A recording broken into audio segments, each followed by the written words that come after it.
Kollektivis მოთხოვნაა ინფლაციამდე არსებული კურსით, რაც ჰქონდათ ხელშეკრულებით დადებული IBM ტერმინალთან, მაშინ მათი ხელფასის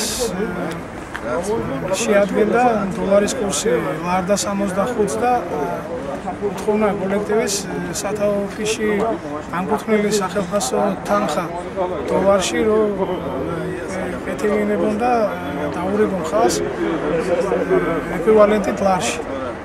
Კიდევ გარკვეული პრობლემები და საკითხები IBM ტერმინალთან ადმინისტრაციასთან გასარკვევი და ამასე იმედია ვახცეთ შეთანხმებას თუ არა და მე ვინარდებ შემთხვევაში კანონიერ უფლებას ითხოვებს კოლექტივი მიმართონ გაფიცვას.